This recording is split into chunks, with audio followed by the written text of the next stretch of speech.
Wow, I'm nervous. Hello. Decision. I made a decision to not listen to my older sister Doreen, and as a result, it almost cost me my life. And I'm going to share that with you today, and hopefully there'll be some time for some show and tell. It's a bullet from a .32 caliber revolver, and 2 days later, what took place was in the newspaper. And but what's in the newspaper is actually false. It's a lie. It's what we told the police. And you guys today are fortunate enough to hear the truth. Not many people know the truth, but you're going to hear it today. And I was 12 years old. The article in big letters reads, "Boy 12 shot by brother." And no, it's not one of those stories where kids were playing with guns and it was an accident, although that's what it says in here. My brother tried to kill me. And it wasn't the first time, but I'm pretty sure it will be the last. But that's the last, yeah. We're good friends now. But so I was 12 years old, and I had my allowance, and I loved spending time at my sister Doreen's place because she wasn't bossy and she'd let me just do whatever I wanted to do.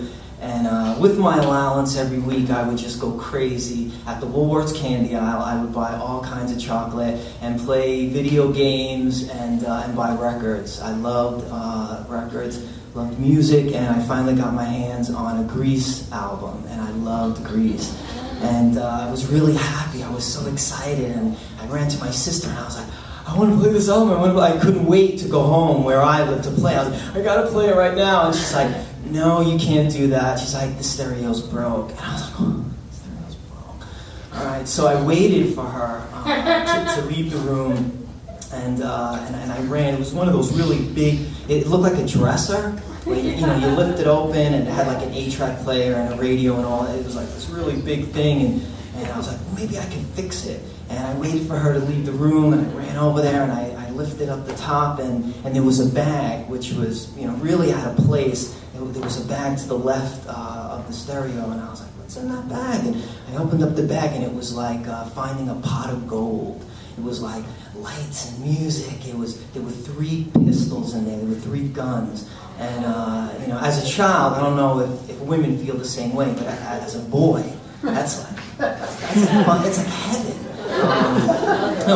So I opened up the bag, and there was 3 guns, and there was a .357 Magnum, a .32 revolver, and a little Beretta with a clip. Now, as a child, I don't know if a lot of you played with little toy guns when you were little, but revolvers were built the same way. Toy revolvers were built the same way real revolvers are. Like, I knew exactly how to work this revolver when I was 12 years old. I knew to pull the pin and drop the barrel, and that's how I unloaded it and loaded it. But anyway, before I even get to that, what happened was I found the bag, and I didn't know what to do, and I was really excited, and my brother Carl came in, and I was like, you're never going to believe this, I found a bag with 3 guns, and he was like, let's go on the roof and check them out. So we go on the roof, and I unloaded the guns because I didn't want us to get hurt, and then I loaded the guns. I loaded the .32, I put it down, and I was loading the .357, and I looked, just like from the corner of my eye, I looked, and like for a split second, I was like, why is he pointing that gun at me?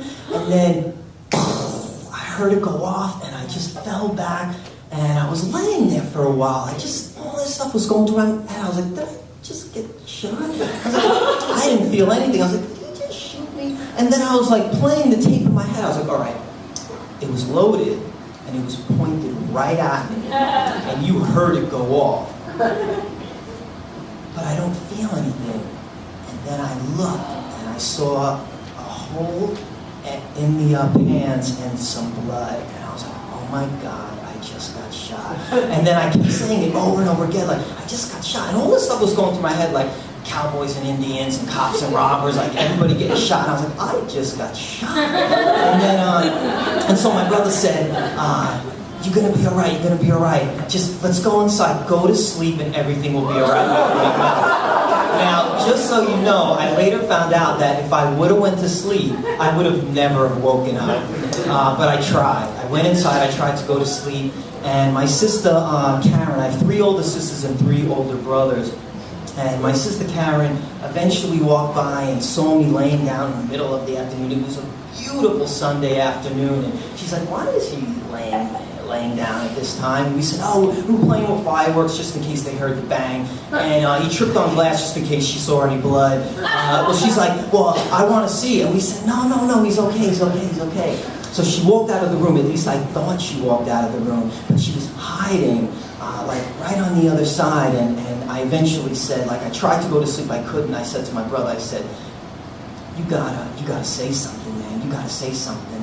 And she just came busting out. She was like, "Say what? Say what?" Screaming. And then we just said, I just been shot. And what's funny is that when I think about it now, she didn't say like, "Well, how did that happen?" And like, "Where did you get the gun from?"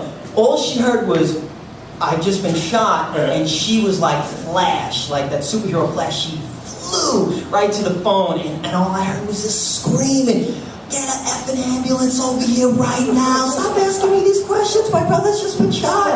And eventually the paramedics came, the EMS, and they strapped me in and they took me downstairs. You know, I was upside down. I was on the second floor, so they had to carry me downstairs. And there was a whole crowd of people. It was a very close neighborhood. People, everyone knew each other in the neighborhood. It was in Richmond Hill, Queens. It's in New York, one of the 5 boroughs in New York City. And so there's a whole crowd down there, and I saw this kid that was a friend of the family's. His name is Smokey. So I went, "Hey, what's up, Smokey?" And they put me right in the ambulance. And the ambulance took me to the hospital. They cut my clothes open, and I looked up, and my mother and my father were there crying. It was actually, they were divorced. It was the first, I've never seen them together until that moment. They were looking over me crying. And the next thing you know, I woke up. And I was in this room, and there were all these like machines hooked up to me, and it was really quiet except for like boop, boop, you know, all those noises, and I couldn't remember what happened, and I tried to get up, and all these alarms went off, and they came running over to me, like maybe 4 or 5 people, and they're like, "What are you doing? What are you doing? Where are you going?" And I was like, I'm getting up, I want to leave." And they're like, you can't leave, don't you know what happened?" And I was like, "No." And then they showed me this. Oh, God. It's not as true.